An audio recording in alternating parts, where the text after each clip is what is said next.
Good afternoon in Europe and the UK. Good early morning in America. I have Rebel Money, who champions the message of freedom through art, empowering the individual to stand up to Big Brother, something we can all appreciate, especially in this modern news cycle we're in right now. It's a whirlwind of everything happening on. Rebel Money believes that Bitcoin and its peaceful values are essential to progress, prosperous future for communities around the world, separating money and state pertinent today, removing the disproportionate power that corrupts bloated governments, which they use worldwide to manipulate, surveil, and suppress our citizens. In his work, he inspires people to start their rabbit hole journey, celebrate the values of Bitcoin community, present it in a cool and thought-provoking way. I love his art. Each of his physical art pieces are unique. There's no mass production, low time preference qualities involved with these. He only accepts Bitcoin for payment and wherever possible sources the materials he uses using Bitcoin to get them with. His work has been shown at Bitcoin conferences and art galleries all over the world. He's been honored with curating the Bitcoin Art Gallery coming up in Prague, super exciting, in June. So if you're an artist, reach out to Rebel Money. We'll talk about that in a little bit. Rebel Money, thank you for joining me today. Good afternoon, morning, Fritz. I just want to correct you there. I'm not curating Prague. That is the one and only Fractal Encrypt, and he will be doing that. Oh, did you okay, I read that. Maybe it was a repost then. Yes, I did repost that because the legend is due in Prague, and it's going to be amazing. He's put on some incredible galleries so far. So Bitcoin art lovers and Bitcoiners should be really excited to that Fractal's jumping in, coming across the pond and putting on a show in Europe. Thanks for correcting me, because I had Fractal Encrypt on, and I think I'd heard that, and then me being tired, I think I misinterpreted a repost, but I should have known that, and I would have known that. So sorry for that mistake. But yes, Fractal Encrypt is the man for that. Are you going to be in Prague or other art galleries coming up soon? I would definitely. To be honest with you, first I've just come back from kind of a bit of time out, from a little bit of illness and family, and contemplating life and art. So I am really keen to get back involved and getting some art into some of the galleries. I'd love to get into Prague with Fractal, and I'll be like the other artists. I'll be submitting some of my work and into his curation, very capable curating hands, and hopefully that will get displayed. I'm looking as well to do some talks in London, in Monkfest in March as well, and then later on in the year. Yeah, it's just a good friend, Cypher, has set up a Bitcoin center in London, and it's a drop-in center and teaches all good things a Bitcoiner should know. And they're celebrating their second birthday, so I'm hopefully going to pop down there. And then later on in the year, other shows as well. I think I'm already in talks to do something at local shows in Britain, due to the kind of family situation at the moment, where I have young family, concentrating a lot more on kind of say local events in Britain and Europe this year, rather than going international, just because of the time constraints, and also don't want to miss some of the cool parts of being a dad. Oh yeah, we could talk about that as much as you want. I've had kids over the years, younger ones now, and so balancing. We're just talking offline a little bit about, okay, doing your art, sometimes needing to take a break because it involves travel and communication, and just the time dedication for the creation part of it.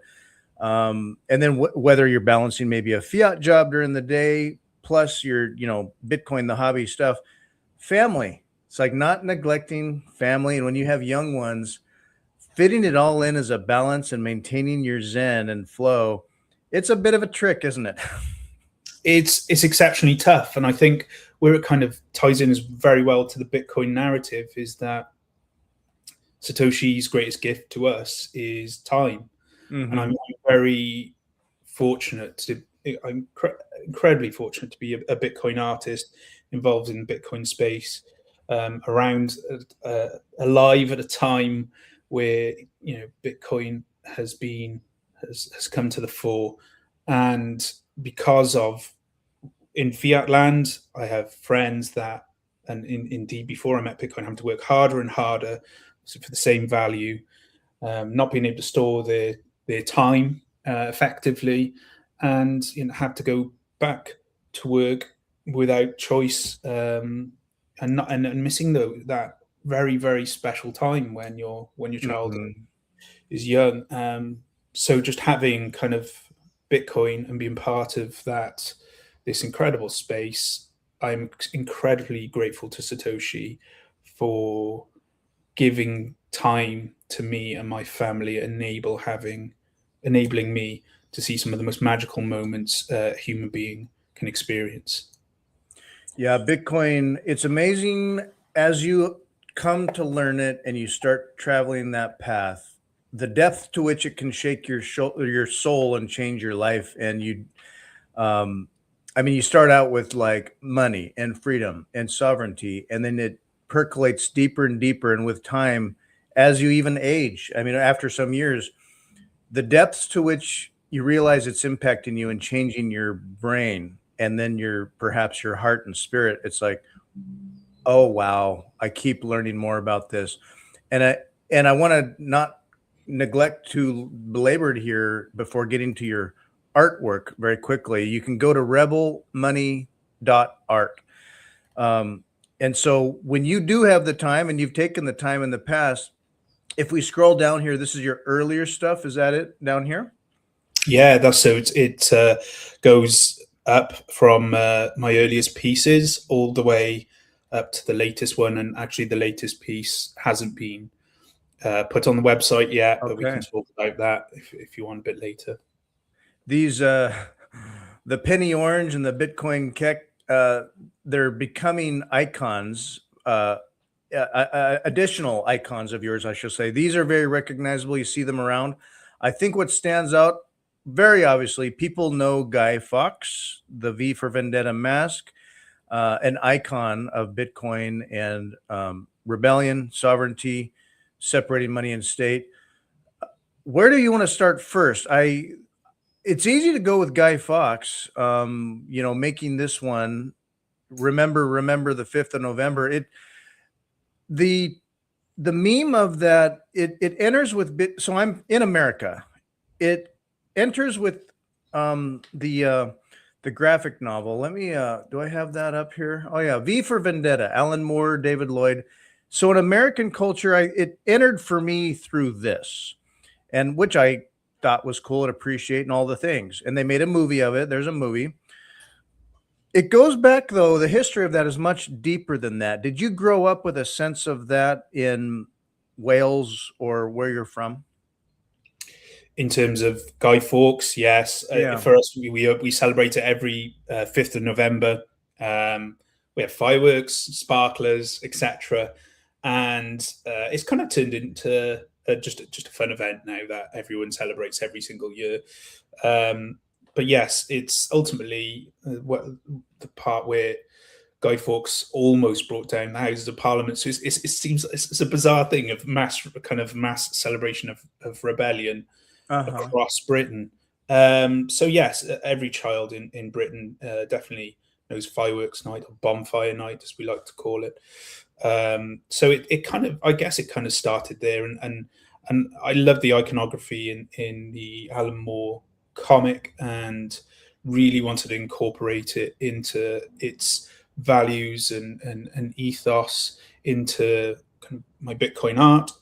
And what you see before you there is the Mask of Genesis. But yeah, he's kind of one of the original Bitcoiners, if you want to look at it like that. Well before his time, where It's an amazing history. I mean, it was literally like an assassination attempt of the king, right? King James, yeah, and he was caught.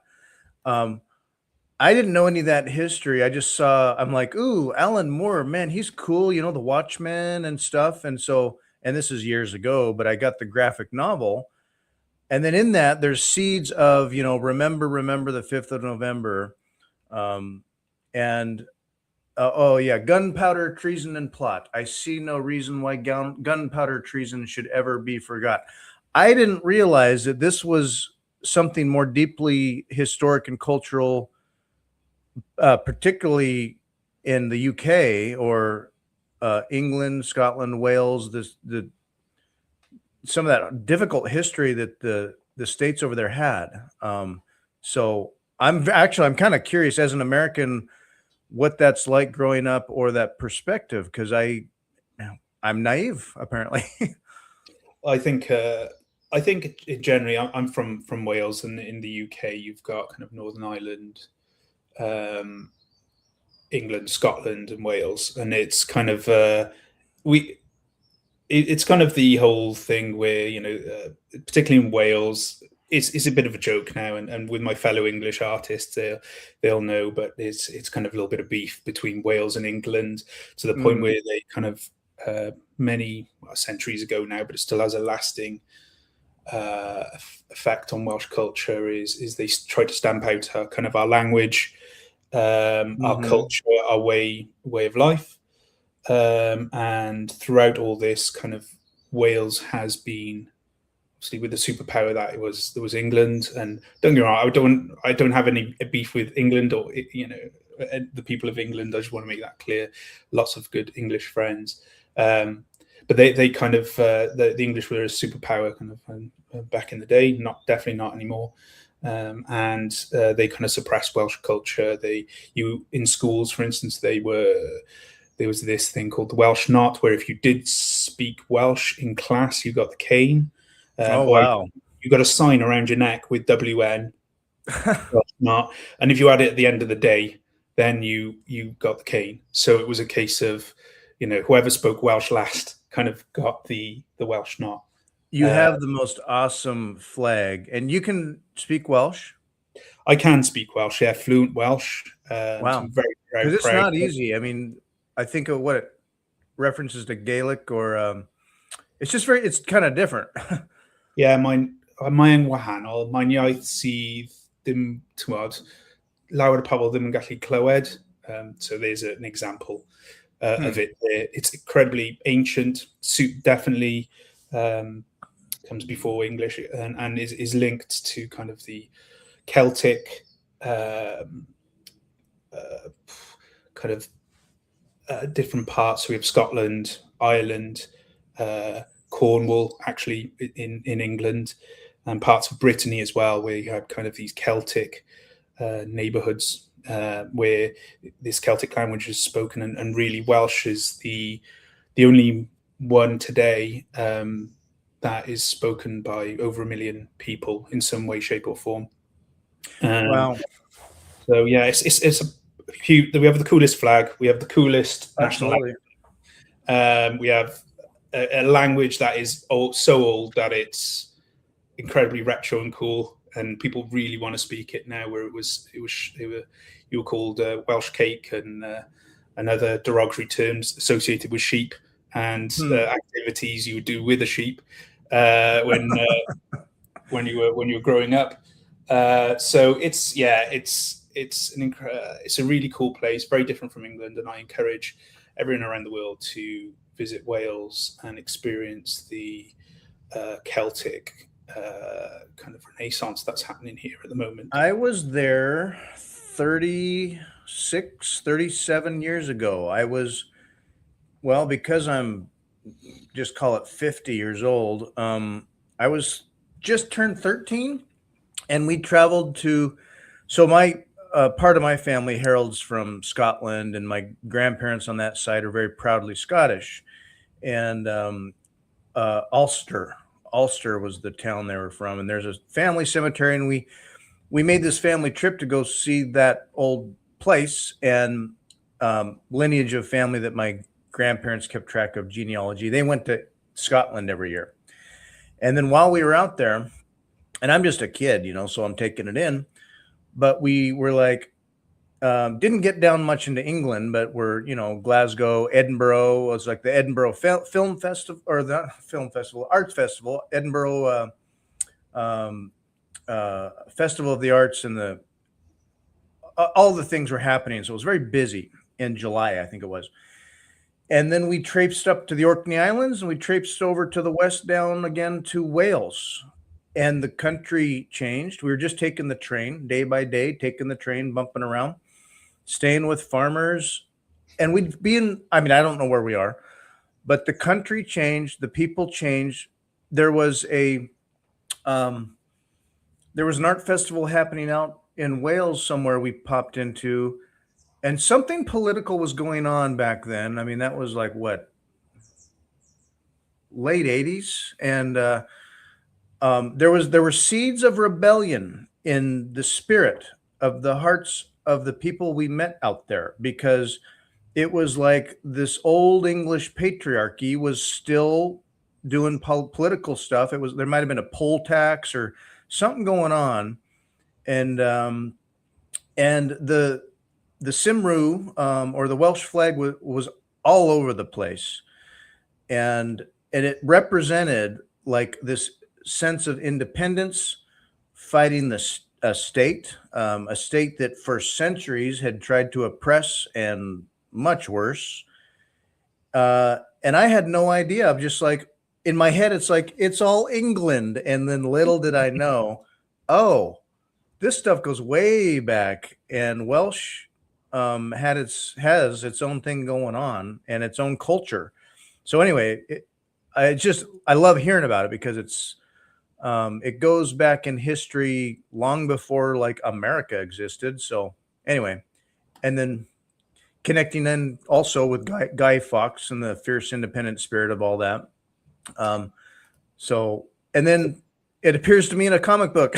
And I love how Bitcoin's integrated it all. It's definitely the story of the underdog, isn't it? And I think that is the Bitcoin narrative, isn't it? Where, despite what everyone thinks, we're still the underdogs. We've obviously had quite a lot of we covered an incredible amount of ground over the last couple of years. But Bitcoiners and the culture we're looking to see in the world is still very much an underdog culture when going up against fiat at the moment. And I guess that kind of it's definitely shown in my art, but I guess in my upbringing as well. Yeah, it's a good, healthy moral to have in a way. Just sort of, kind of like, don't trust, verify, or when needed, fight back, or walk away. Don't be stuck with a king, no kings here. So I love that spirit of Bitcoin. It connects. I didn't even realize once we started talking that one, that you were from Wales. And so, and two, it connects with that spirit and fierce sense of independence, which comes out in your artwork and your message. So I love it. Now the Guy Fawkes mask is icon represented in some well-known art you've done here. So you've got now parts of the mask face are made up of like perhaps the Genesis block, or tell me what's inscribed on these blocks. So in that particular, so that's the Mask of Genesis. So that was a one-of-one piece that was exhibited in Madeira and Bitcoin Atlantis. Also, funnily enough, part of Fractal's show there. And that there is Bitcoin blocks from the top left-hand corner of the mask. It works its way down in a chain. So it goes from left to right, and then right to left, and left to right, etc., all the way down to the bottom right-hand corner. It's the first, I believe, I can't remember exactly for that particular mask, but I think it's the first 120 blocks, the hashes of the blocks of Bitcoin there. Cool. And the part of that mask that was, it was all cut, the tiles were all cut by hand. And sustained an injury on the way doing that, and there's kind of some blood involved in probably some of the adhesive there as well. Some of your DNA is in this mask. Yeah, so I think I kind of find that quite ironic, how remaining anonymous on the front, yet my biological kind of identity is held deep within that mask then at the same time. So that was kind of interesting. And then it's quite a visually stunning piece, and there was a lot of interest in it. I was very grateful. I'm always grateful to the collectors, and I was definitely sad to see that one go, because that was blood, sweat, and tears literally there for it. So.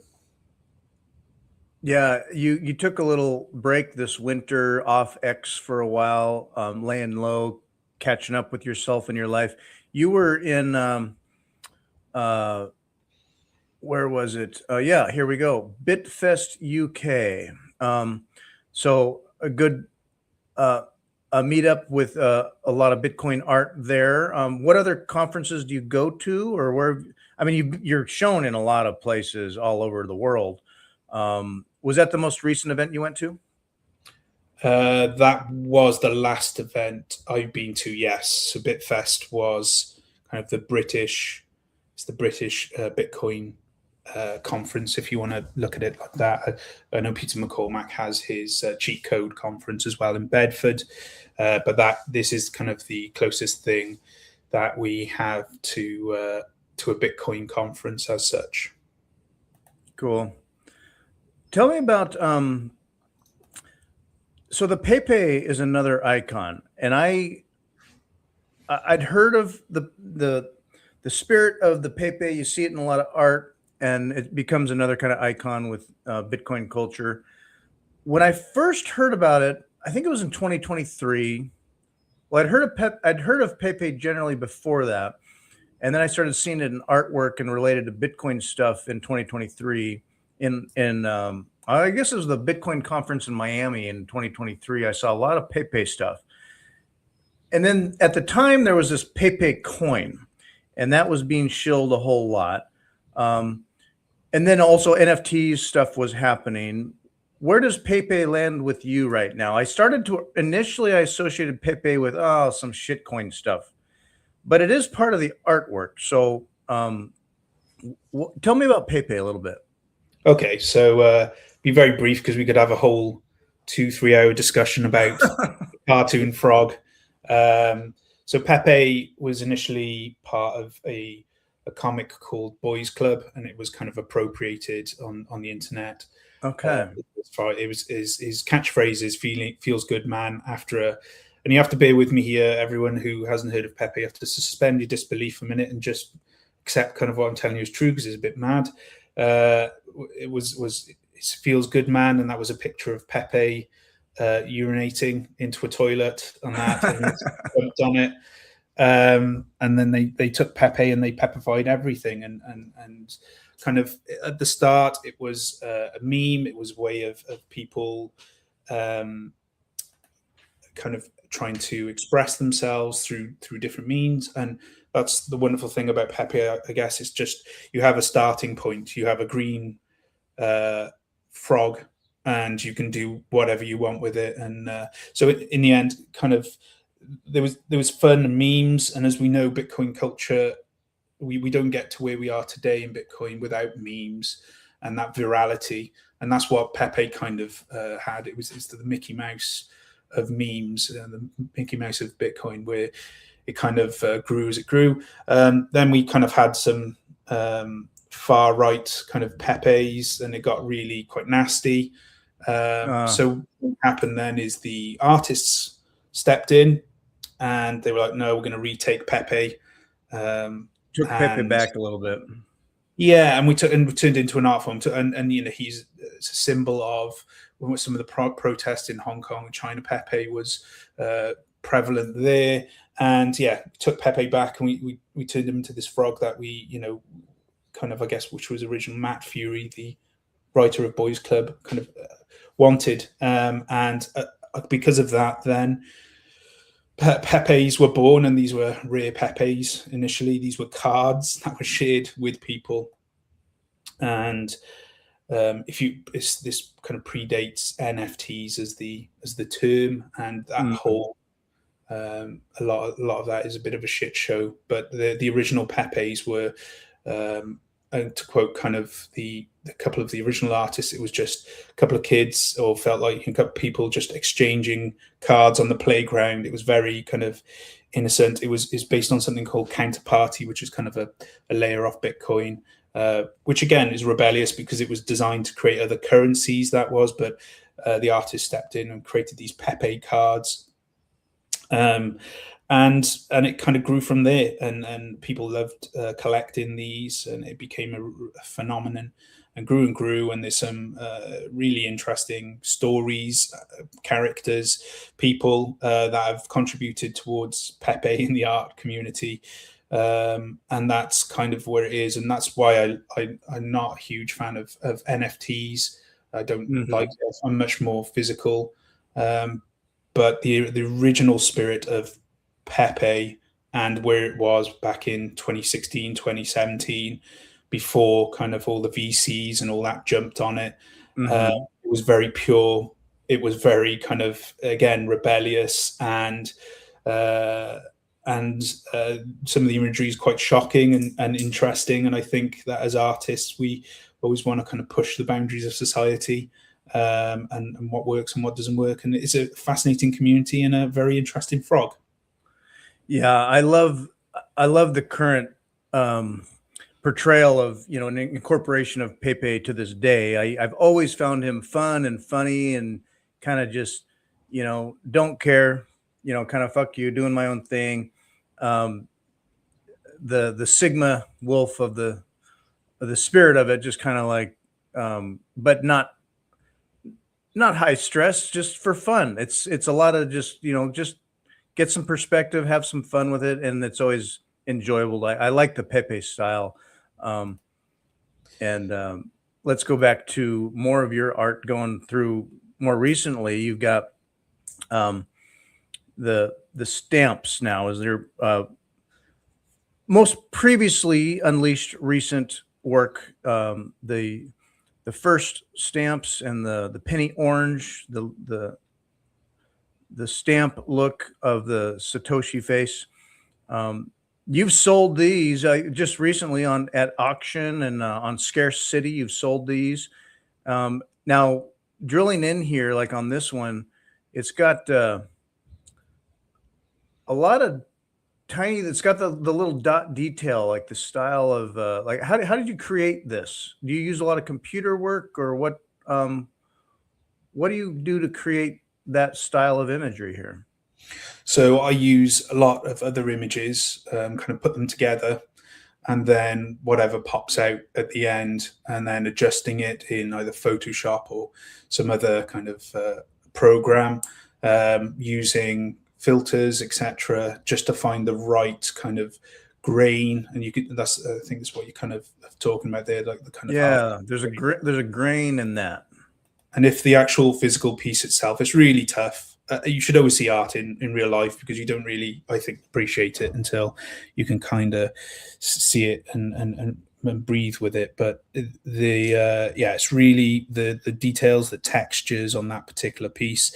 It was great fun to make, and it kind of was going back to that particular piece is the penny cack. So that is to do with Pepe, which I created ages ago, kind of a similar time to the penny orange, that's the initial piece, and then kind of I peppified it there, kind of having a kind of a retro kind of faux screen printing look with it. And I'm just that's just been in my in the kind of the vault for a couple of years now, and I just decided to bring it out at Bitfest to show with my fellow Pepe artists and good friends, kind of Mr. Hansel, Darky, Easy B, and other artists around there. Just thought it was just a really cool time to bring something to the fore.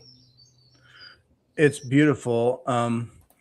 And Scarce.city, you can find a lot of your work on Scarce City as well. This is a nice auction site where people can buy the art.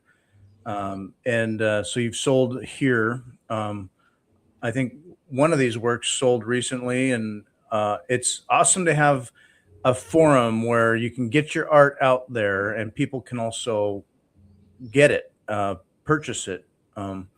So that it's a great site as well.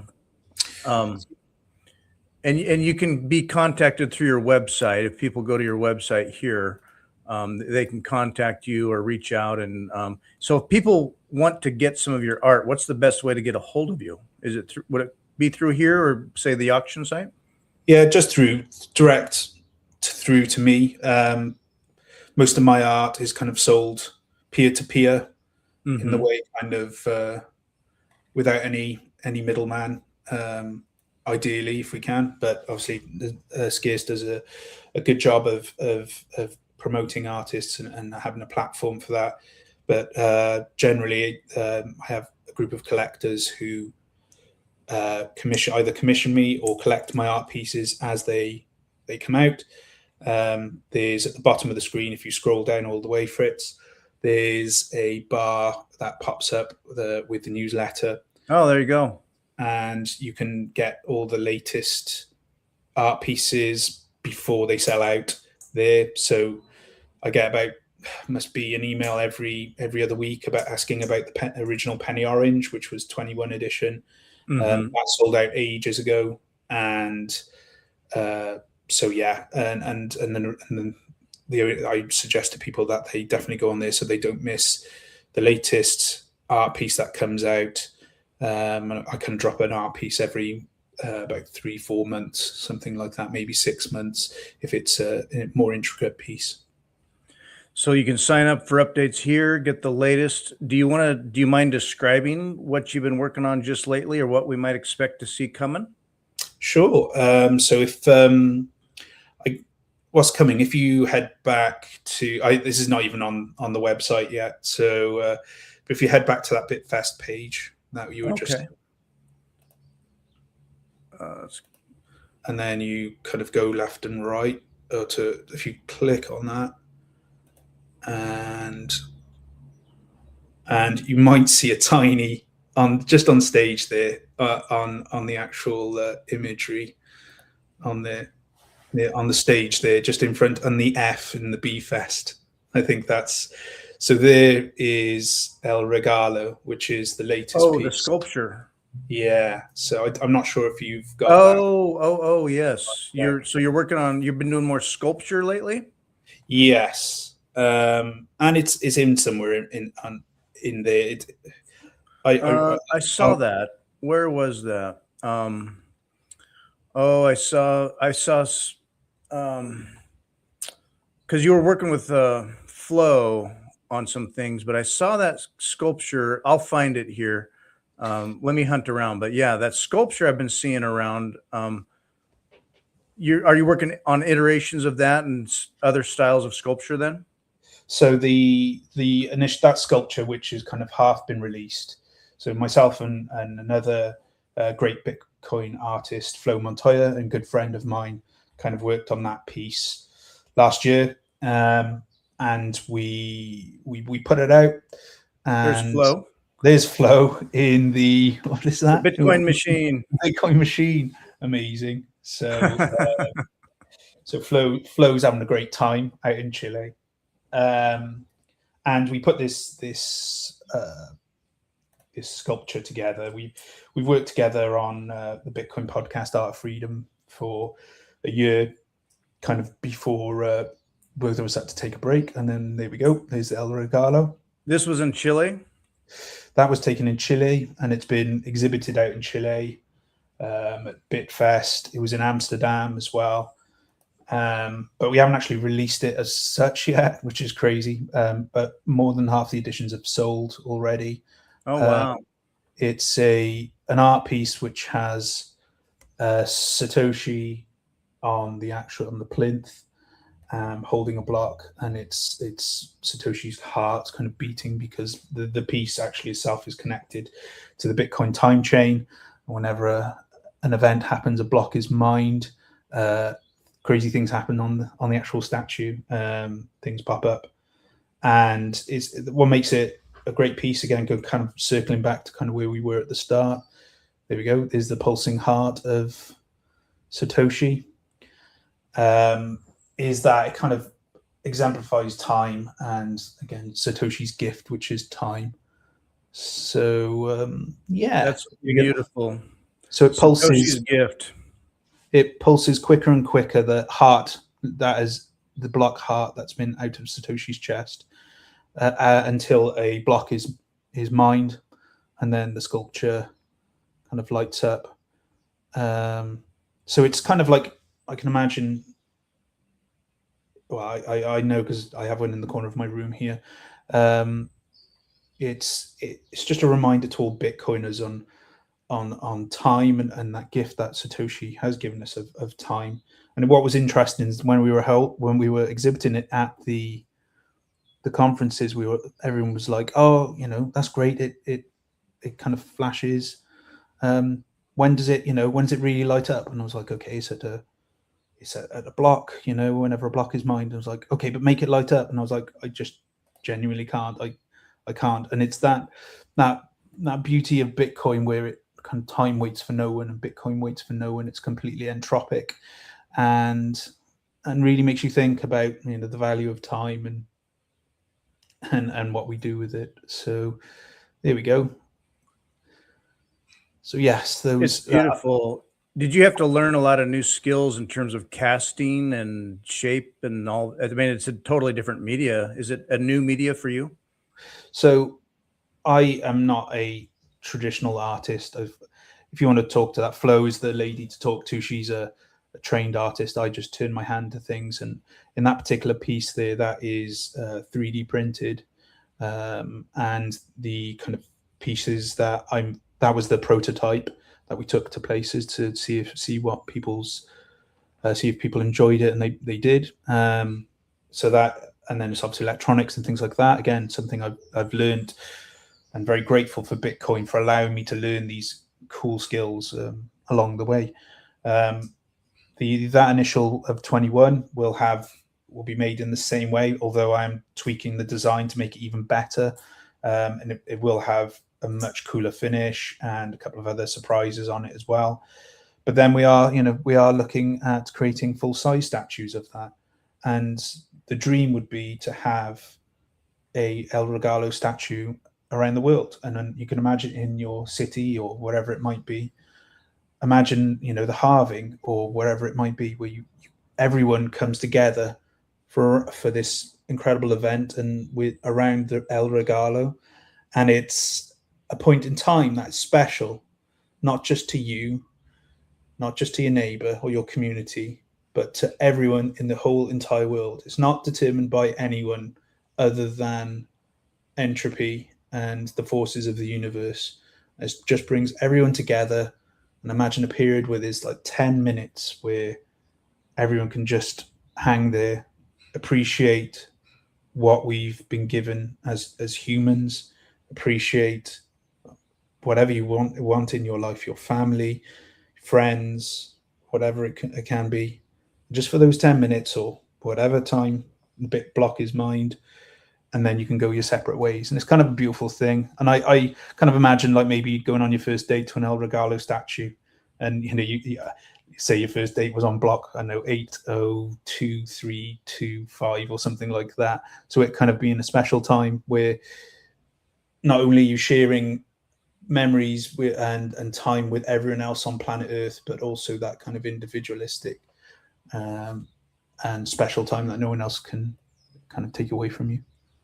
Yeah, Bitcoin really reframes your sense of time and quality time and your life energy, your incentives. Ultimately, people get into Bitcoin for initial reasons, and then as you stick with it and continue down that trail, like I mentioned, yeah, it changes you in ways you may not really have expected at all. Or, I mean, it did for me and many others. It's like you start for one reason and then you add other reasons. And then over time, man, it has everything to do with your quality time. And you stop to think like, what am I doing with my time? What is my life and my purpose and vision worth to me?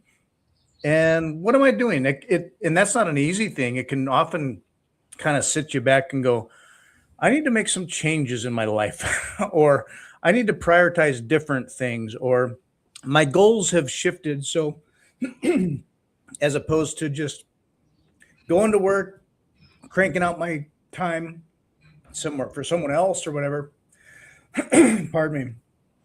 Yeah, you start to value your own life, your family's life, your community, and like, what are you doing? What is your purpose? What is your why? Why are you here? Uh, and it has everything to do with like time preferences and values. Speaking of values, so just with I mean, even just yesterday or late last night, and like stuff is blowing off in the world right now, geopolitically, all these things. What I will see, shifting gears here in the conversation, is what I will see happening out there is easy drama and fight, whether it's, and it fits the bill, whether it's left versus right, or um, money systems, bricks versus the dollar, countries versus other countries, China, Russia, Israel, and Middle East and America. And there's, it's like, well, what side are you on? I don't know what you relate to on this level, but for me, I step back at a meta level, and it's like all of this is why I Bitcoin, and just we need to frame all of that as something that is categorically not good for us. Bitcoin being a tangible escape. And so, like, to just, whether it's an escape hatch, to walk away, in lieu of like voting harder, you can put your time and energy and your money, say, into a tangible, real solution and get away out of the matrix. What do you feel like with everything going on lately? Is it becoming more pertinent and real to you again in that way, or is it just more of the same? What does it feel like? I think in terms of, I think it is more pertinent than it ever is today. It's blowing up. We see it kind of escalating day by day, and the lack of kind of nuance and everything. It's always, as you say, it's extremes. It's always right versus left, whatever, red versus blue, whatever it might be, versus country. I think in terms of the way I think about it, I can only control the controllables and what I can individually control in this world and can contribute towards. And one of the biggest things for me is Bitcoin is one of the best protests you can ever have. And let me explain that. So in terms of, before I was an artist, or still kind of as an activist, it definitely in my local scene, and many of the art I do and have done before Bitcoin involves kind of protest, etc., and the like. And it kind of blew my mind when you got into Bitcoin, is that this is the silent protest in some ways, but also a protest that can actually work, and one that hits the powers that may be hardest, which is kind of in their pocket and not working within their systems. So whenever I talk to my collectors and even my suppliers and everything, when we transact or within Bitcoin, we're going around that system. We're effectively saying to those people that are in charge, we do not agree with the way you are doing things. We 100% disagree with your systems, the greed, the corruption, and we are going to do things our way.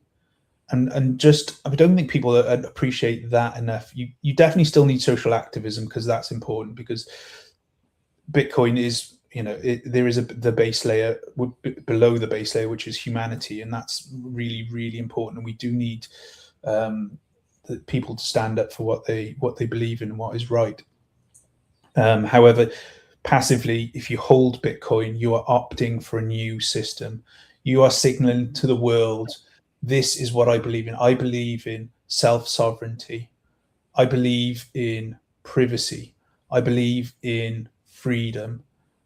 And all you have to do is own Bitcoin there, and that's the first thing. If you can do that, if you can transact in Bitcoin, even better, because you're then growing the kind of the network effect of Bitcoin. So by using Bitcoin, by talking about Bitcoin, by transacting in Bitcoin, you're ultimately proliferating the values that all of us as Bitcoiners believe in this very broken world.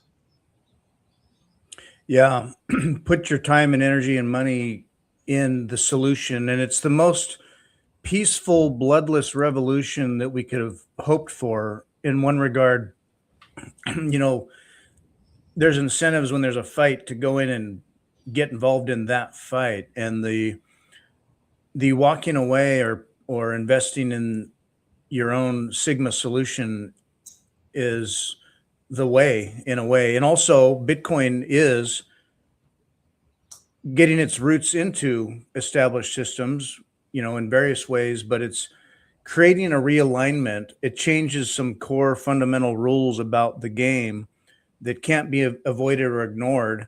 And so it's percolating into the world, and I get feelings of impatience, or I'm less patient about the process, and yet it does remain, I think, inevitable. So I see Bitcoin steadily, slowly fixing and healing things.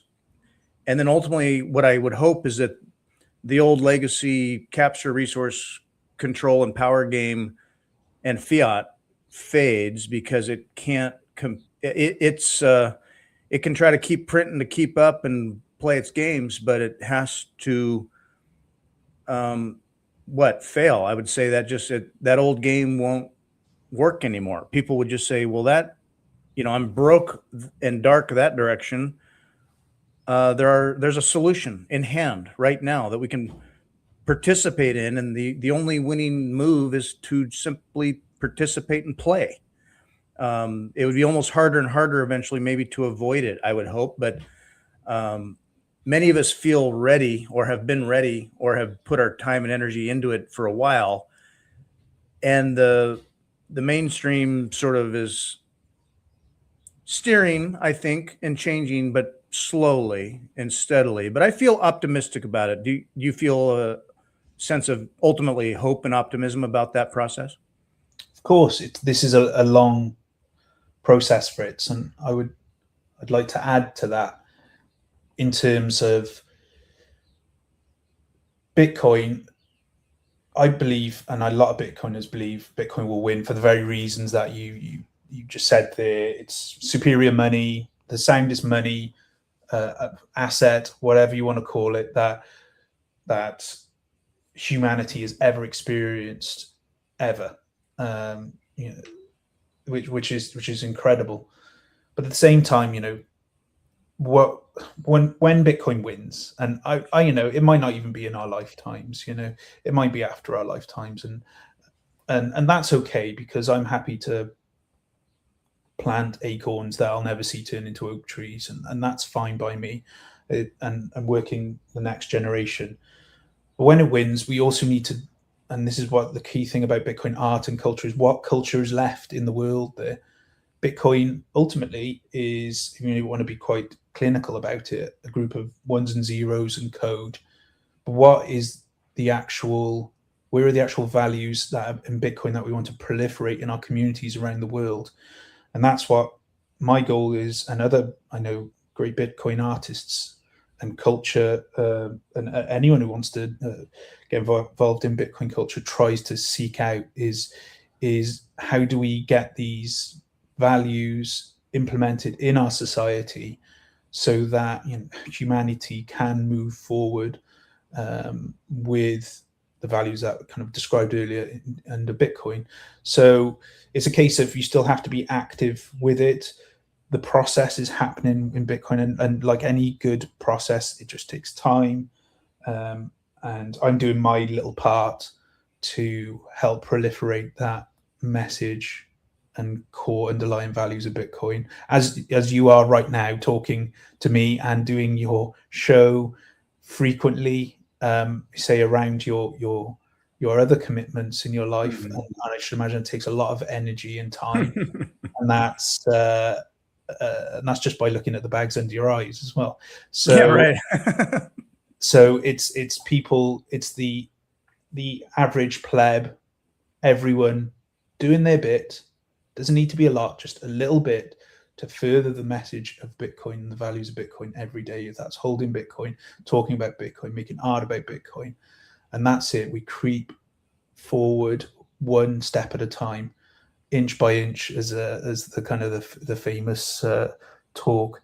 So it's I'm incredibly hopeful about the future. It isn't going to be all sunshine and rainbows. Initially, I could say, I could put a headline grabbing thing, oh, Bitcoin's going to do 1 million next week or wherever it might be. But ultimately, if it does, that's cool and all that. But it's the what else are we doing when we're there? How are we going to live, and how does that benefit us as a human race? Yeah, a lot of people will frame the win in terms of number go up in fiat, where fiat loses in number and Bitcoin wins in what number. But that's even still a framing in a fiat mindset. And what I imagine someday is that it's not about that number. We have a neutral, sound, most ethical money. But even that is a backdrop to human life itself, which is creating, has a purpose, has new incentives, and is living healthier and happier with good values. And yes, I imagine someday that there are people that saw the world change and didn't even necessarily know that it was Bitcoin. Bitcoin just kind of remains a backdrop of like with today in America, it's like, okay, the dollar, or call it the euro, or it's like this invisible, transparent air we breathe, and we don't really see it for what it is.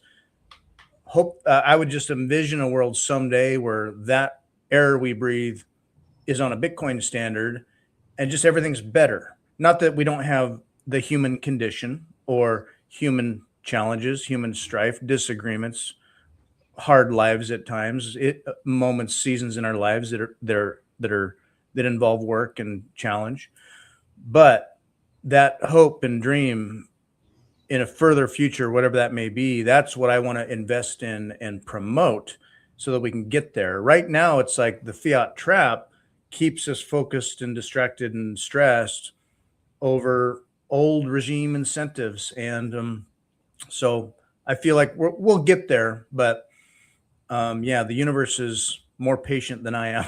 So Yeah, I think that's it. It puts everything into context.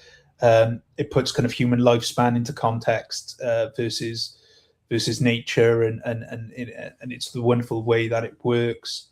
And yeah, again, kind of go back to that, time is the most valuable resource that we have. Bitcoin waits for no one in that sense. But to have that respect for it, and the thought patterns and the behaviors that come out from Bitcoin, is what makes it really possible. Now, I want to strive to create that future, for my children and my community. And when I mean community, I don't just mean in the local, but wherever that might be around the world. And it does blow my mind, and this might take generations for it to happen, but we've got the ball rolling, and that's what's exciting to me. And it's incredibly exciting to be alive right now, and hopeful to be in this situation where we're seeing the genesis of this new force in nature, and seeing how it kind of proliferates amongst the world and changes things. Well, yeah, hopefully influences humans to change things. yeah, it's a new force of nature, and I think it's a flywheel spinning up faster and faster, and then it's going to be unavoidable, and it'll force the issue at some point. I think it'll just have to force the fiat system to bend the knee, is what I would hope.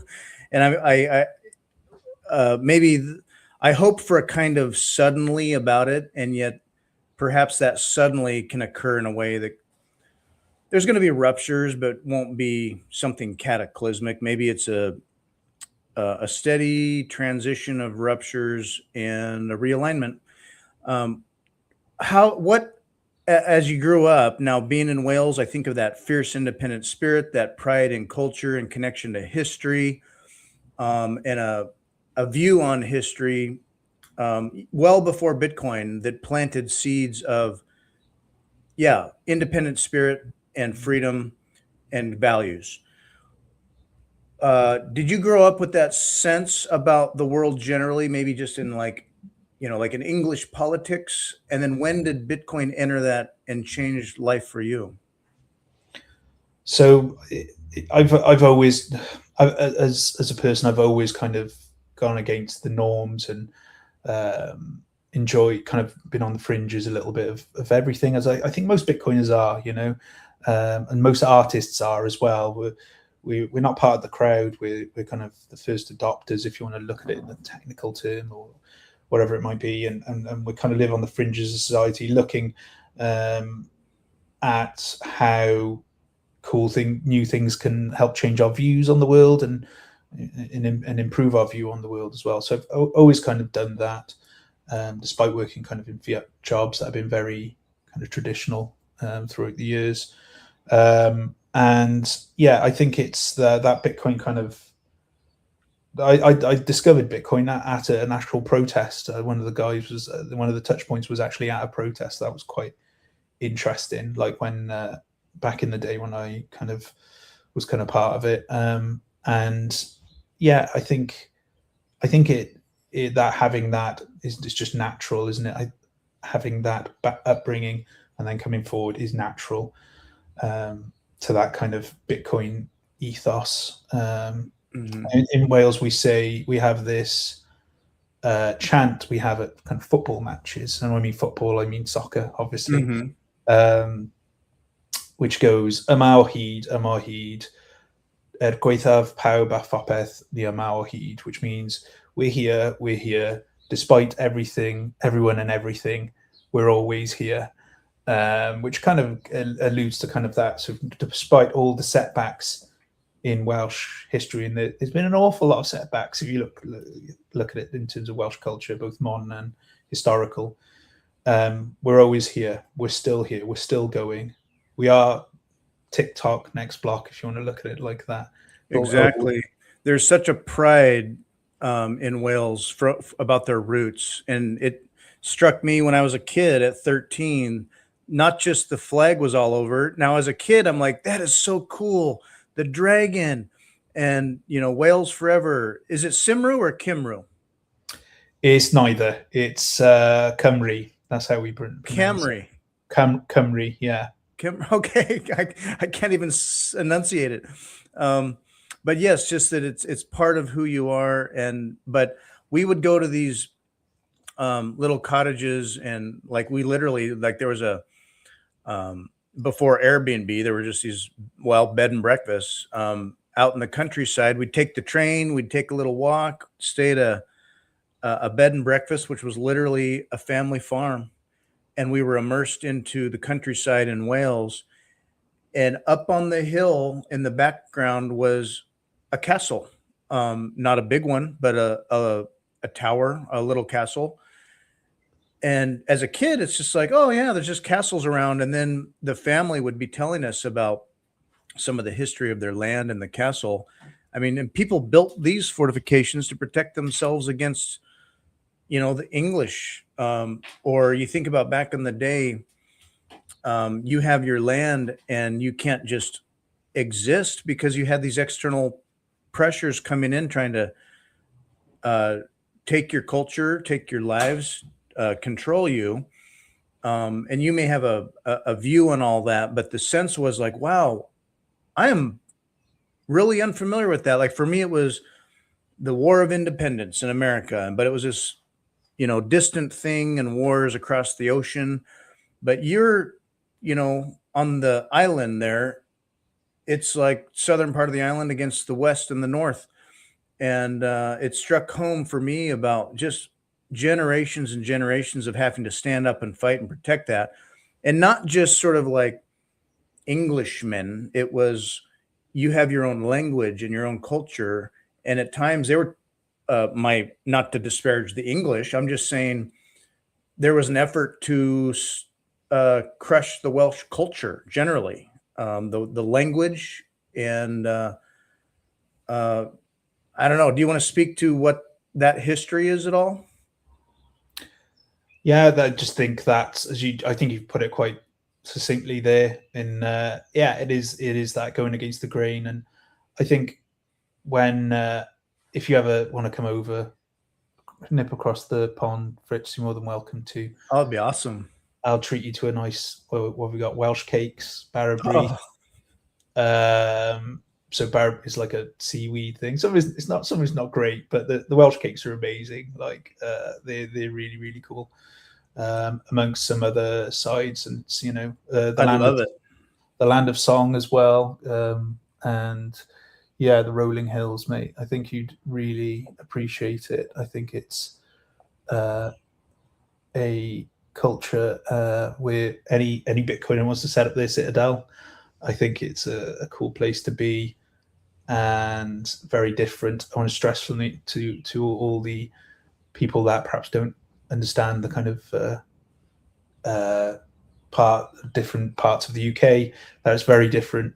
Parts are very different to England, and the culture and the people are very different to people of England. Not necessarily in a bad way, just different. And so I actively, all my American friends, some of whom thinks I still live in Scotland, or I'm part of England or wherever it might be, just come over and have a look and experience Welshness firsthand. I'd love it. I loved it when I was a kid to the extent that I understood it at the time, but it stuck with me. I love that spirit. And then when in your life did art enter it? Have you always been creative? Have you always been making art, or when did you start leaning into art itself more full time, or incorporating it busily? So it's relatively dark kind of part of that. I've done done okay in academically, and I've always been kind of artistic, doing music projects, etc.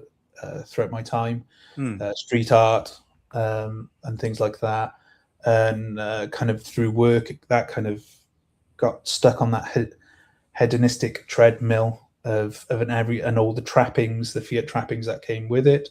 And it got to a point where it just got the treadmill got too quick, and almost wanted to end it all, to be honest with you, Fritz. And I didn't, fortunately. Unfortunately, I had some help around. And just on that side note, I would actively encourage anyone who is at that point where they do have those thoughts to go and speak to someone. Please don't take the other route. Life is an incredible thing. You just need to make sure you just need to take some time and seek some help, and you'll be great. And art was one of those things that I've always had and came back to, and it reconnected me with my environment, and it grew from there. And art is this internal expression that you're trying to get out in the world, and through creating art, that made me feel more part of the world, more part of the community, and got the message that was in my mind's eye out. And that's kind of incredibly satisfying. And that's kind of where I done it then. And I've been very fortunate to spend quite a lot of my time on art, and people appreciate my art enough for me to keep making my art all the time. And discovering art was one of the big discoveries, one of the important parts of my life then, followed by Bitcoin, followed by my partner, and followed by my child. So I think you kind of like those four occurrences in recent times have given me the vitality back that I need, and have definitely made me grow as a person, and make me really excited about the future as well. Yeah, and I see a real phenomenon happening in the art space in the Bitcoin community, the Bitcoin art community, if you'll call it that. But I mean, a lot of artists, I think, struggle with this sense of the reasons you do it, the passions, the creation, and that sense of purpose are real. And you want to be authentic. It boils down to being authentic and being real. And then at the same time, you're putting yourself out there for people to be impressed by it or be criticized. As an artist, people have their impressions, and it's a vulnerable feeling. And there can be this sense of like, you might have your sense of your values, your purpose, and you're putting it out there, but if you want to do that full time, like, so if you want to I mean, the whole idea of being a professional artist, there's ways to do that. And you still want to connect the authenticity and that vision with something that makes money. And that can be a hard bridge to cross, or artists can feel maybe like they drift at times where they're balancing commodifying something that otherwise is low time preference and unique and takes time and energy and effort. And navigating all that is very difficult.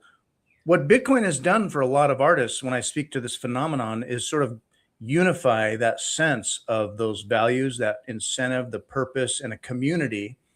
And whether you incorporate Bitcoin and the Bitcoin atmosphere into your art, or you do art, but it's adjacently connected with, the Bitcoin economy, Bitcoin has injected this fresh sense of, I think, identity, purpose, community, and economy to the art world. And that's one additional reason why I love Bitcoin, is it much beyond the tech or the numbers, the economy stuff, all that. People are humans and we want to relate to our world, and it's about relationships. And so going to a gallery, I go to a Bitcoin conference, and I love when there's a gallery there and people can have that experience. An artist is having a relationship and vice versa with something tangible, something they put heart and soul into. And it adds this fabric of humanity and culture and connection to the movement, much beyond even just TikTok next block and all that. I love seeing the insertion of the human and human relationships through Bitcoin, but towards the direction of art, providing inspiration, a sense of connection, and just people out there doing things. So I've been loving to see it. Of course, Bitcoin Art Magazine is out. That brings me to thinking: Are you in the Genesis edition of the Art Magazine, or upcoming perhaps?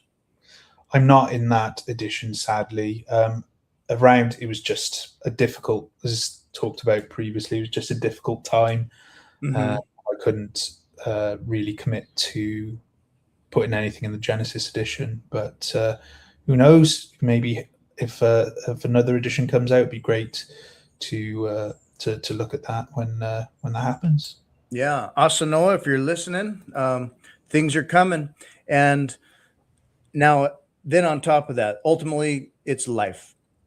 And so integrating your life as yourself and being an artist and doing your work, it's also amazing when you can incorporate a significant other, your spouse, and then to have kids. It's a new chapter, and suddenly you have a new direction and purpose and time management, of course.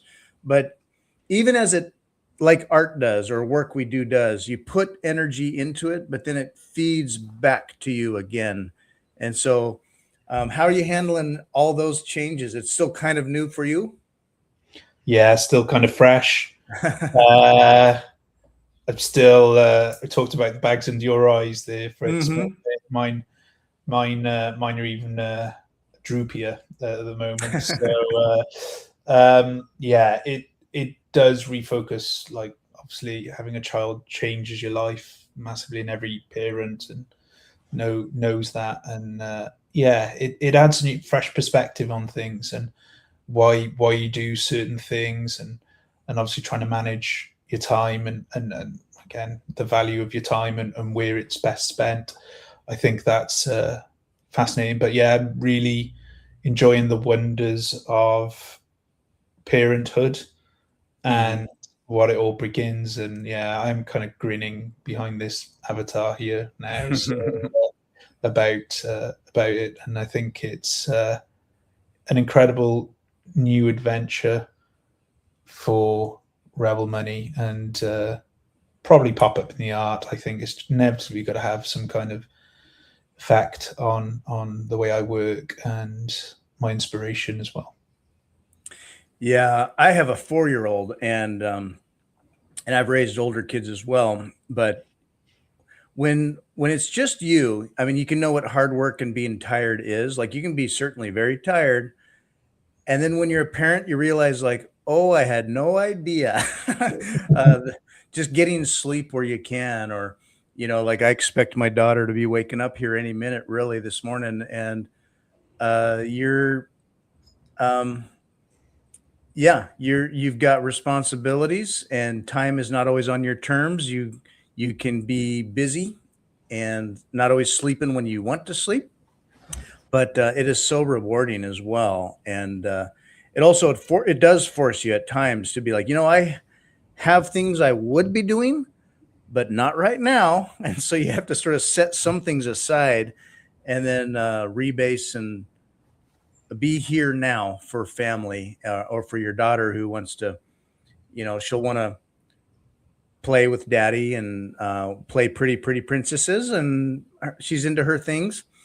And there's times I'll have things on my mind, or like, how, maybe your wife can be like, are you thinking about Bitcoin? I'm staring up into space, and my mind is churning. I'm like off in cerebral space about all the things. And it's kind of a good reminder. It's like, you stop, be here now for your family. And it's good practice to do, so you're not too distracted, I suppose. So it's a good, Yeah, good, it is. different lifestyle. It definitely grounds you and puts everything into perspective. And kind of way to describe it to my friends who haven't experienced it, it's kind of like you've now really got skin in the game.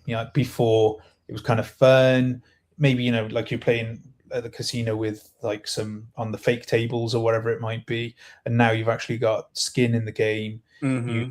It really focuses you in terms of what are you doing, what is really important in life, and what do you want in terms of a future as well for everyone in definitely in your family. Mm-hmm.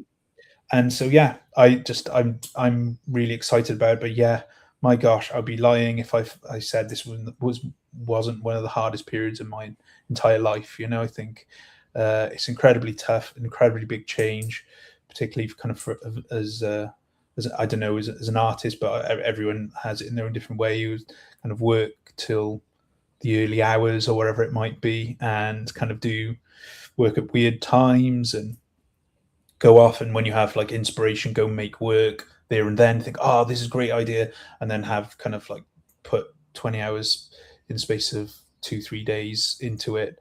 Now it's perhaps a bit more measured, and has to change kind of my methods, and that's cool and that's great. And talking to other fathers, the first couple of years is a lot about sacrifice, which is again Bitcoin has kind of taught me a little bit in terms of low time preference, not immediate rewards, etc.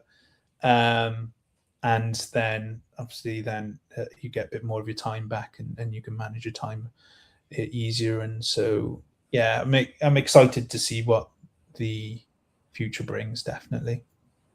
Yeah, I think I'm a better parent now, not just being a little older and experienced, but after Bitcoin too. I mean, not to sound trite about it, but I mean seriously, Bitcoin changes things about just my perspective, time preference, and also when you have a little one, and good for you having family and raising a little one.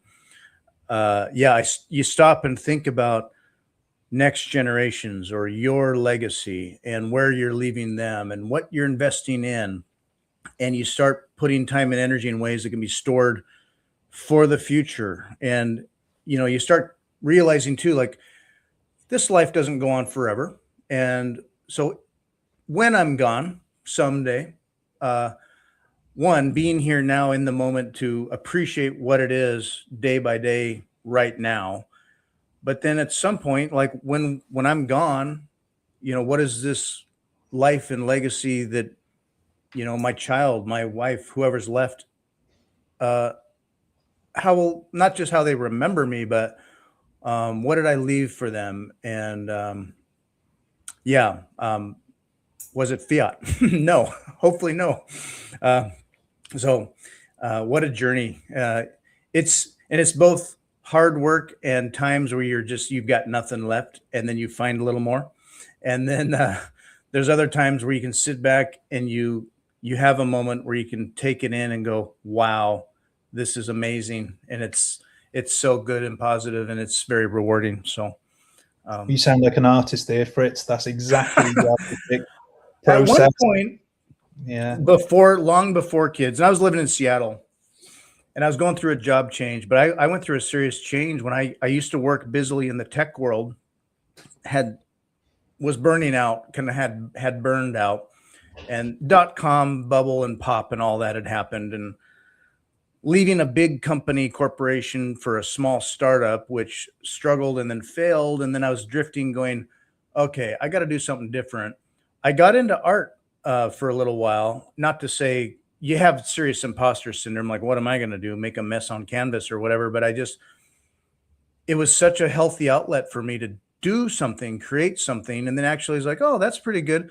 Here's what my stuff reminded me of, not to compare it at all, but your homage to Jackson Pollock here. Fiat is Pollock's.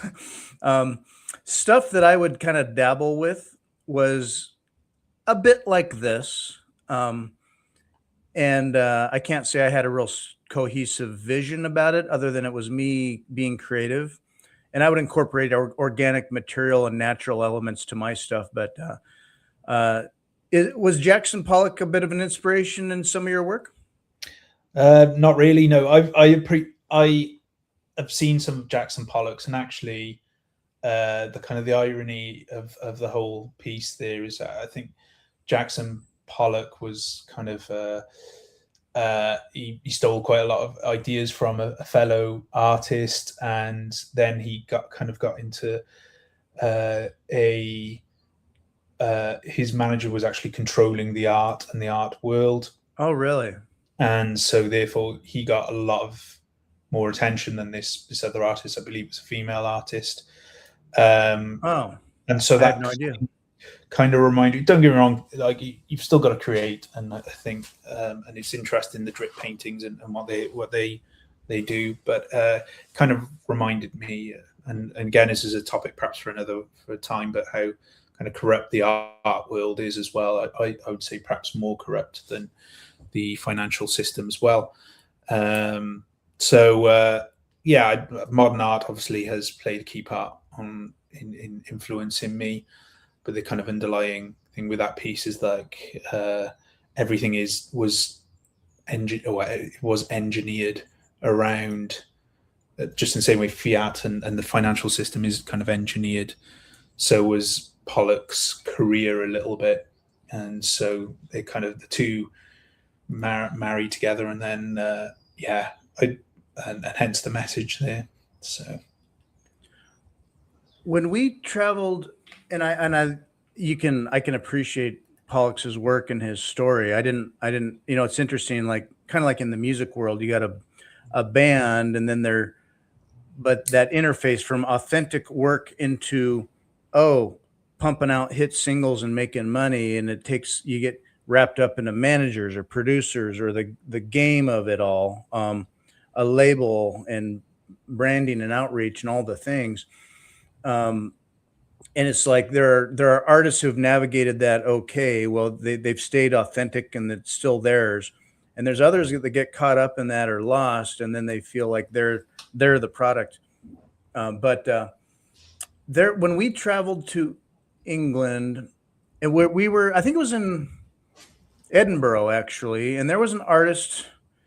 Oh, my stupid memory. There was an artist doing stuff in nature that he would do everything from, weaving leaves together, putting them in the creek, bonding ice together, building rocks.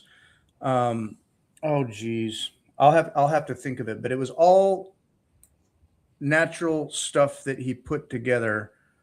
And I was talking to Anik Malcolm about him, but it screamed authenticity. It was the natural world, and it remained very, very natural. Some of the stuff he'd build, it would just last for a day or hours and then get blown in the wind and disappear. Do you know who I'm talking about? I can't remember. I'm sorry, Fritz. I'll think of it. But anyway, no, but just the authenticity of artwork itself. And then when it comes to modern art, like, I'm no good critic or anything, but it's like, you like it when you see it, and you can't always explain why. But there's other stuff too. You're looking at it, and you're like, oh, that's random, or modern art. Like, I don't know how to interpret this, or what it means exactly. But people are always looking for kind of pushing the envelope and doing something different and all that. So styles can get out there, and at the same time,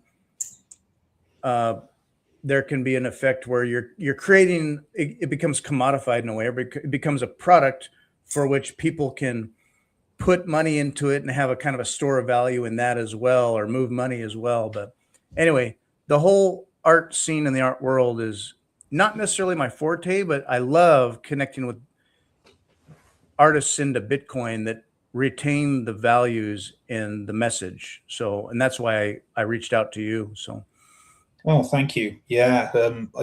So many points there you could talk about. I think in terms of authenticity and artists, you soon get found out if you're not authentic as an artist. If you follow anyone's career for any decent period of time, and there's kind of huge deviations or whatever it might be, you can definitely see who's kind of authentic and does things in a way that's true to their values, compared to an artist that perhaps switches. However, I can also see it the other ways as well. So in terms of a commercial artist, and there's nothing wrong with being a commercial artist, just want to say that I'm not some kind of snooty kind of art person. Like, you've got to put money on the table. Money on the table, bread on the table. You've got to make your money. So it is a tough balance, but I think ultimately you have to stay true to yourself. And Bitcoin, it kind of fixes it in that sense. You look at the fiat wheel in if you want to imagine it in these terms.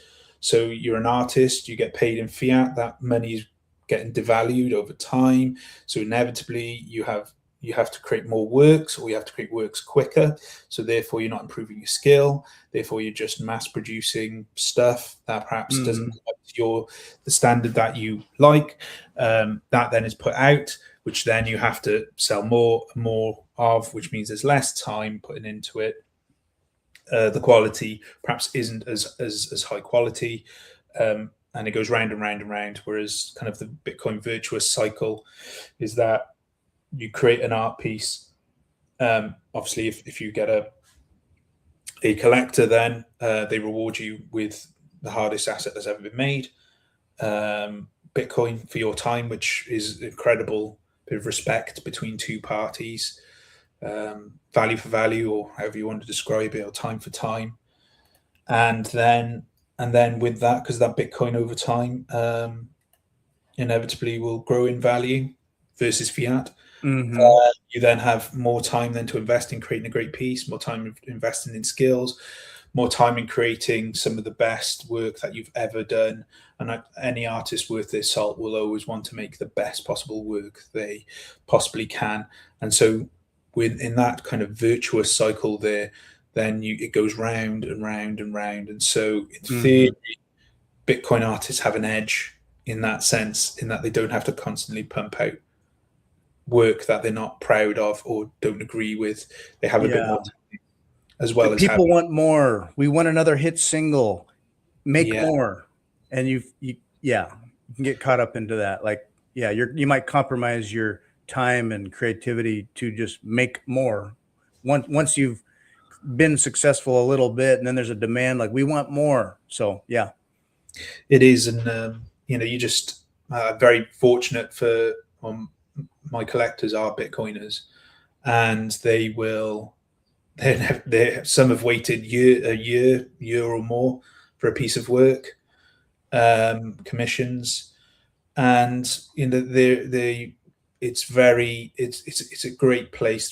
Very patient people, always honor what I've done, and they always respect that and have that that element of trust between peer to peer, kind of artist to collector, if you want to look at it in those terms, where I create the best possible art I can, they get the best possible work that I can do with my time, and therefore everyone then goes away and is incredibly happy with what's being created. So yeah, it's fascinating space, and this is why I try to encourage as many artists as I can to be Bitcoiners.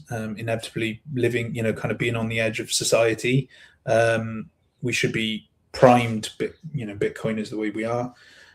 So just about encouraging that, and over time, then hopefully more and more people will join this movement and have more Bitcoin values in their work, and accept Bitcoin as a way of transacting with their collectors. yeah, and you speak to this on your website as well. If you go to rebelmoney.art, find your stuff over on about you, empowering the individual to stand up to Big Brother, and your pieces are unique, no mass production, low time preference, quality and care, Bitcoin only as payment, and where possible, your materials sourced using Bitcoin. And it's that circular economy. It's participating in that. A lot of people buy and hold and guard it like a dragon with their treasure. And it's like, hey, you've got a foot in the world of fiat or whatever, spend and replace, use Bitcoin. Yes, you're going to save and store and stack, sure. But you can, buy, spend, use it as that medium of exchange, contribute to the economy of Bitcoin. And, if you're worried about your stack, well, spend and replace, but instead of fiat, use Bitcoin. So orange pills along the way. And I finally figured it out. So that artist I was talking about, Andy Goldsworthy, have you heard of him? I haven't. No, I'm gonna have to check. Oh man. So yeah. Anyway, he's been around for decades now, I guess. But yeah, this was an artist that we found when we were in Scotland at the time. He was in a gallery randomly at a gallery there, and he makes these art pieces out of natural environment materials, and everything from leaves, and like literally like these interesting pieces here are purely leaves in the fall, different colors of leaves that he'd put together and make these natural fabric of nature designs, rock, wood, all kinds of stuff, sticks and ice and snow. Anyway, small stuff to big stuff, pretty darn prolific. And like he could spend all day on something and then have it start to rain and it goes away. And it's like, it's kind of a Zen approach. But anyway, yeah, Andy Goldsworthy, I was, when I was talking to Anik about art generally, and he found Andy Goldsworthy and he's like, oh, wow. Okay. Talk about some peak authenticity here is kind of amazing. But no, yeah, Andy Goldsworthy, he's from the island over there. So it's cool stuff. That's cool. I have to check his work out, and any artwork like that, which as an artist, you kind of want to make art for a long time, to last a long time. Ideally, that's what with my collecting pieces I collect. But in terms of like street art and things like that, you've got to go out and experience it there and then, just in the same kind of what Andy's trying to do there, which if you don't experience it there and then it's lost, or the meaning is lost, or it captures the zeitgeist of that moment. And that's really powerful. And that looks really cool using those materials and kind of nature as well to create those pieces. Yeah, I think photography is what captures his stuff in time. The piece itself can go away or fall apart, and he's just like, yeah, no. I mean, it's made from nature. It'll go back. Will go back to nature. But you're making pieces that are lasting and becoming in demand. So, getting back to your website and your art here, is there anything that we didn't touch upon, or pieces that you wanted to talk about that I didn't get to? Oh, well, we could talk about them all day, to be honest with you, Fritz. But I think if people go in and they want to have a look at the pieces, every single piece has got a story behind it, and every single piece I make has got.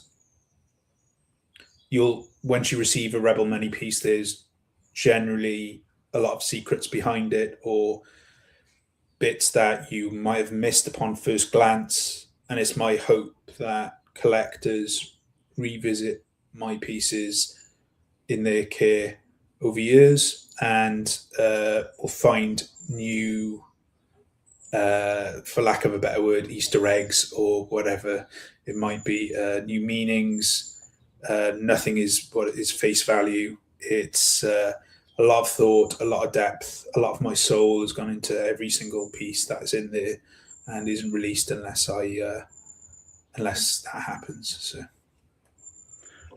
That's awesome. I love it all.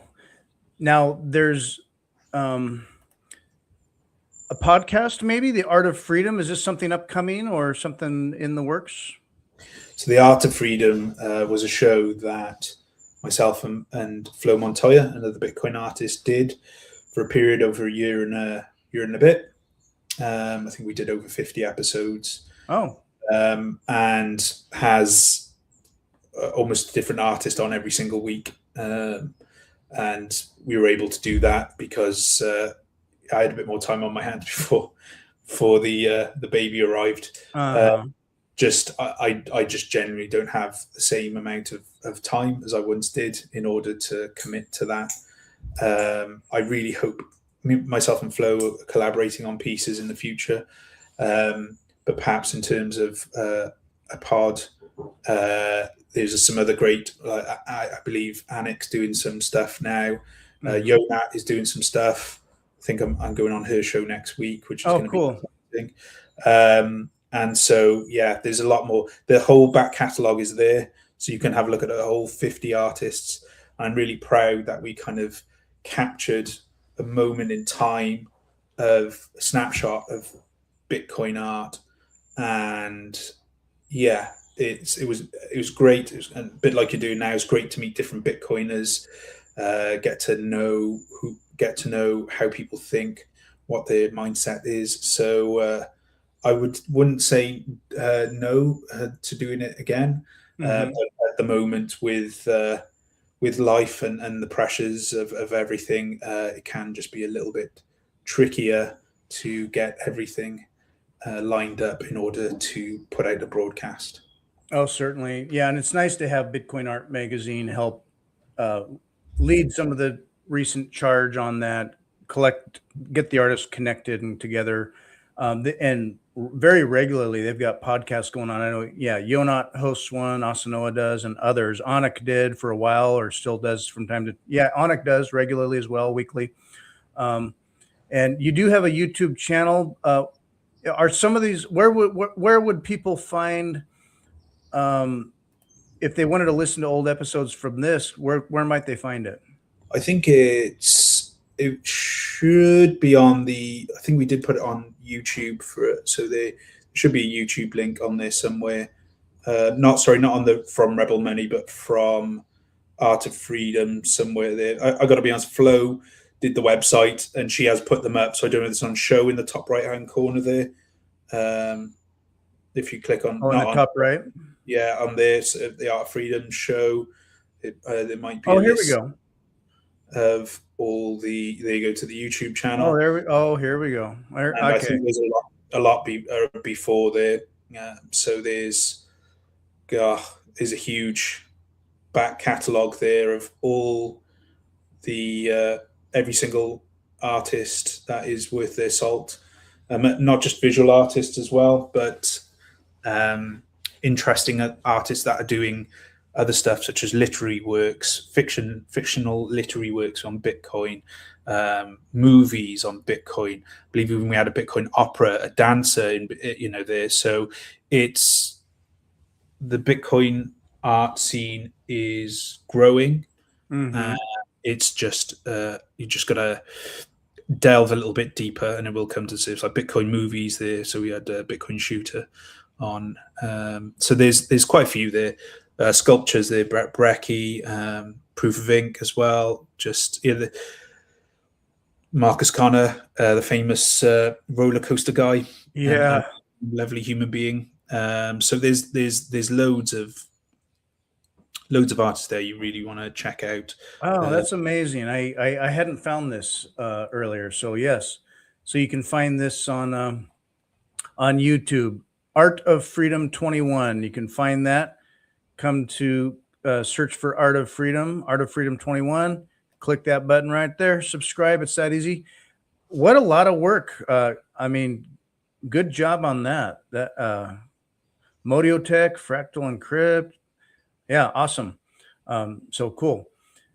You can be found on X at Rebel Money Art here. You're also on Noster.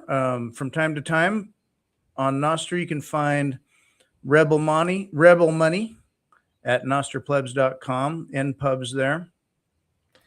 Yep, definitely. I really can't stand X. I got to be honest. I'll probably post stuff up, but if you want to contact or engage with me, it's emails or Noster generally, because it's just not a wonderful platform, really. Yeah, I know. I feel mixed about it because some of the headliners are on there, and that's where stuff pops. But then it can be a real a grind of trolls and headliner, just sort of clickbaity stuff and noise. And I mean, it's a mix, but Noster can be a cleaner signal. But if people really want to find you, you got your website, your YouTube stuff, and contact him through rebelmoney.art. And then do you direct people to Scarce City as well? Scarce, it generally goes the other way. So when I put pieces up for an auction at an event, Scarce are running that event or run the auction for that particular event. So then it so they will auction pieces from me. But again, the best possible way for people to collect my work is to get it straight from the artist, which is me. So if you'd like to acquire a piece of my artwork, and I try to look after my collectors because they are awesome, just contact me and I'll do the best I possibly can for you. Awesome. Well, Rebel Money, I've really enjoyed your time and appreciate the talks. I feel like in this rabbit warren, there are rabbit trails that you can always go into and talk about. I want to be respectful of your morning. Sweet Biddy says, good morning. Longtime viewer of things. Welcome, Sweet Biddy. Yes, thanks for your time. We can kind of land this plane here, but you've got quite a diverse array of media and style, and I look forward to what is upcoming with the sculpture work and the Gift of Satoshi sculpture you've shown. And super excited. You do a lot of work, even as you've had to simmer down a bit and refocus, and now coming back out of the cave from time to time, pop your head out, and we'll see you out there again down the road. Thank you so much, Fritz. I really appreciate your time as well. Getting up so early in the morning to do what you do and to spread the word of Bitcoin and Bitcoin art. You're welcome. Glad to have you. Happy to make hay while the sun is shining and wake up and make it work for you. And Yeah, it was great having you, and the whole Bitcoin art scene. I really look forward to seeing more in the future, and particularly what comes from you. It's been great. So thanks again. And everybody else, we will see you next time. Bye, everybody.